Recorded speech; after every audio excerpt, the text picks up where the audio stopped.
Assalamualaikum warahmatullahi wabarakatuh. Halo rekan-rekan Waalaikumsalam warahmatullahi sekalian, wabarakatuh. kita sapa Halo. dulu Hai. penonton podcast kali ini. Hai. Baik,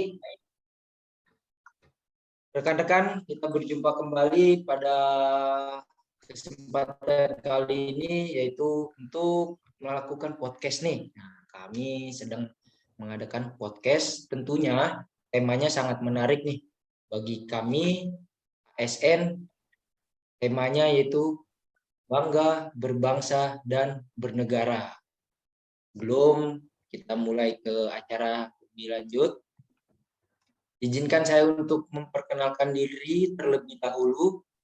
Ya, nama saya Angga Prayoga, peserta latihan dasar CPNS Basarnas tahun 2021, Kantor Pencarian dan Pertolongan Palangkaraya.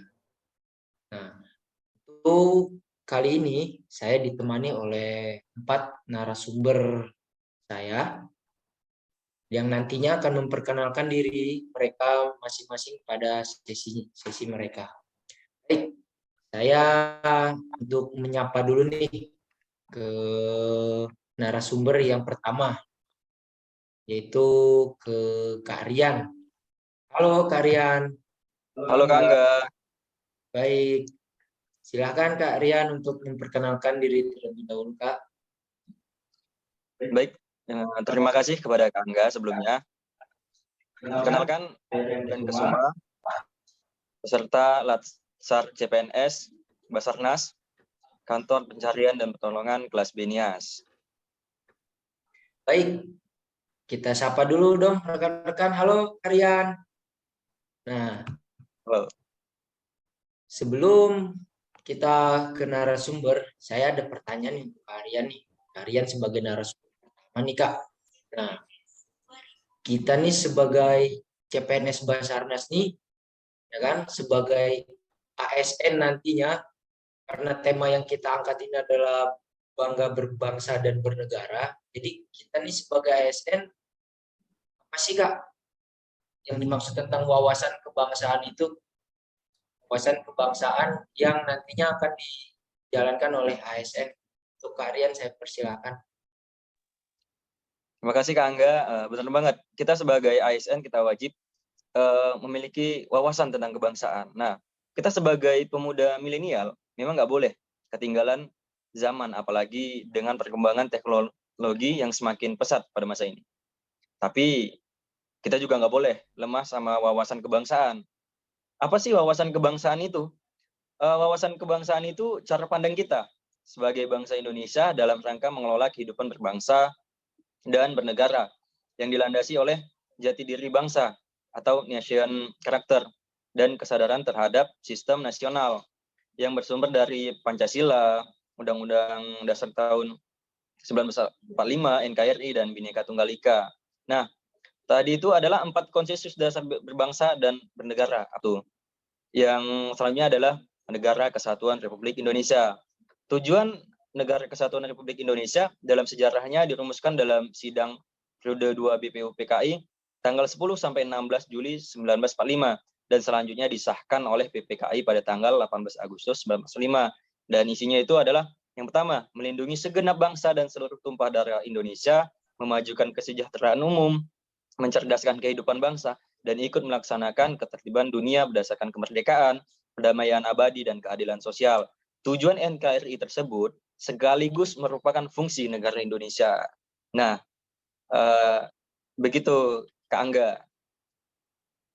Baik, untuk Kak Rian terima kasih. Nah, kita sekarang udah tahu nih sebagai ASN bangga berbangsa dan bernegara, apa sih yang harus kita lakukan untuk mencintai negeri kita tercinta ini.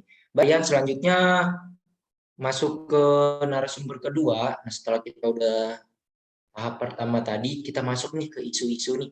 Apa aja sih yang terjadi di negara kita ini?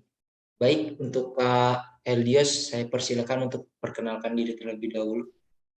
Oke, terima kasih sebelumnya kepada Bang Angga. Perkenalkan, nama saya Muhammad Idris Ait. Saya peserta latsar dari Kantor Pencarian dan Pertolongan kelas Pekanbaru di CPNS Basarnas. Sebelumnya bisa perkenalkan diri terlebih dahulu kepada rekan saya. Para Bagus. Baik. Nama saya Bagus Al-Zikri, saya dari kantor pencarian Perlindungan 11A Pekanbaru. Saya akan melanjutkan penyampaian dari KM. Oke, seperti kita ketahui sebelumnya, dunia modern atau masa kini memiliki bermacam isu atau masalah yang saat ini masih eksis atau sering terjadi. Yang pertama itu ada korupsi signifikan. Selanjutnya ada terorisme dan radikalisme. Terorisme adalah suatu tindakan yang melibatkan unsur kekerasan sehingga dapat menimbulkan efek bahaya bagi kehidupan manusia dan melanggar hukum pidana dengan bentuk mengintimidasi, menekan, atau memberikan penderitaan kepada masyarakat, kepada pemerintahan, dan mereka ini lebih dominan untuk melakukan pemaksaan. Biasanya ini melibatkan masalah agama dan ideologi, seperti ISIS dan Al-Qaeda. Selanjutnya ada radikalisme. Radikalisme adalah paham atau aliran yang menginginkan perubahan atau pembaharuan, baik di bidang sosial, budaya, politik, dengan cara kekerasan yang di luar nalar, seperti gerakan khilafah dan GAM. Selanjutnya ada money laundering atau pencucian uang, yakni kegiatan yang berupaya membunyikan atau menyamarkan uang atau dana yang diperoleh dari suatu aksi kejahatan dan hasil tindak pidana sehingga seolah-olah tampak tidak memiliki kekayaan yang banyak, seperti menggandakan akun banknya. Hal tersebut tentunya sangat bertentangan dengan hukum kita dan sangat melanggar dari nilai-nilai Pancasila. Baik, pada saudara Bagus, bisa dilanjutkan. Saya akan lanjutkan yaitu proxy war. Di sini saya akan sedikit jelaskan apa itu proxy war. Proxy war adalah perang dengan menggunakan pihak ketiga, seperti dengan menggunakan teknologi modern atau dunia cyber. Mungkin dalam bahasa sederhananya itu penyebaran berita bohong atau hoax dan fitnah dengan tujuan menciptakan potensi perpecahan persatuan, seperti yang pernah terjadi di masa penjajahan, bangsa kita dipecah belah sehingga mudah ditaklukkan. Terkadang dalam perang proksi ini, negara sasarannya tidak menyadari potensi upaya perpecahan. Untuk itu, tetap tingkatkan kewaspadaan dengan tetap berpegang teguh kepada Pancasila dan Undang-Undang 1945. Khususnya untuk generasi muda, saya mengajak agar lebih cerdas dan waspada dalam melihat dan menilai peristiwa. Pasalnya, perang ini tidak dilakukan melalui kekuatan militer, melainkan melalui berbagai aspek yang meliputi sosial budaya, politik, ekonomi, serta hukum. Untuk itu, perlu memudayakan klarifikasi berita agar tidak mudah ditiru kepada opini yang menyesatkan untuk memacing konflik sara. Selanjutnya, ada juga kejahatan mass communication. Ada 3 jenis kejahatan. Yang pertama, cybercrime, yakni kejahatan cyber merupakan bentuk kejahatan yang terjadi dan beroperasi di dunia maya dengan menggunakan komputer, jaringan komputer, dan internet. Yang kedua, hate speech, yakni ujaran kebencian dalam bentuk provokasi, hinaan, atau hasutan yang disampaikan kepada individu ataupun kelompok di muka umum atau di ruang publik merupakan salah satu bentuk kejahatan dalam komunikasi massa. Yang ketiga yaitu hoax, yakni berita atau pesan yang isinya tidak dapat dipertanggungjawabkan atau bohong atau palsu, baik dari segi sumber maupun isi. Di sini, sebelum menyampaikan berita, lebih baik kita mencari tahu beritanya benar atau tidak terlebih dahulu sebelum kita berbagi kepada saudara-saudara kita. Mungkin itu yang dapat saya sampaikan. Saya kembalikan kepada Kak Angga. Terima kasih. Baik, terima kasih untuk narasumber kita, yaitu ada Kak Elios dan juga Kak Bagus, tentang penyampaian isu-isu terhangat nih yang ada di negeri kita ini. Jangan sampai kita sebagai ASN kita terjerumus ke dalam isu-isu tersebut. Seharusnya kita sebagai ASN bagaimana mungkin kita harus mencegah hal tersebut. Jangan sampai terjerumus ke dalam narkoba, terus juga korupsi, ya kan, yang bertentangan dengan hukum. Baik, Kak Eldios dan Kak Bagus, saya ucapkan terima kasih. Selanjutnya kita masuk ke pembahasan ketiga nih. Setelah ada tadi wawasan kebangsaan, terus kedua isu-isu yang ada di negeri ini, ya kan? Setelah kita sudah menjadi ASN, kita wajib bangga berbangsa dan bernegara. Kita harus bisa menangkal isu-isu yang terjadi di negara kita, jangan sampai terjerumus. Dan yang ketiga adalah kesiapsiagaan nih. Kita siap siaga bela negara nih harus apa nih sebagai ASN? Apakah harus berperang? melawan penjajah kan nggak mungkin, itu masa lalu, atau berperang melawan negara-negara lain itu juga nggak mungkin. Akan saya sampaikan nanti ke narasumber keempat, ada Mbak Dinda, silakan Mbak Dinda, saya persilakan untuk memperkenalkan diri terlebih dahulu. Ya, sebelumnya saya ucapkan terima kasih kepada Mas Angga karena sudah memberikan kesempatan ini kepada saya. Perkenalkan, nama saya Dinda Syafira Putri. Saya salah satu persalatsar Angkatan 3 dari kelompok 1, CPNS Basarnas. Saya berasal dari kantor pencarian dan pertolongan kelas Binias. Dijelaskan Kak Dinda. Iya, untuk kesiapsiagaan bela negara itu nggak harus perang ya, nggak harus kita jadi tentara, nggak kita harus jadi polisi.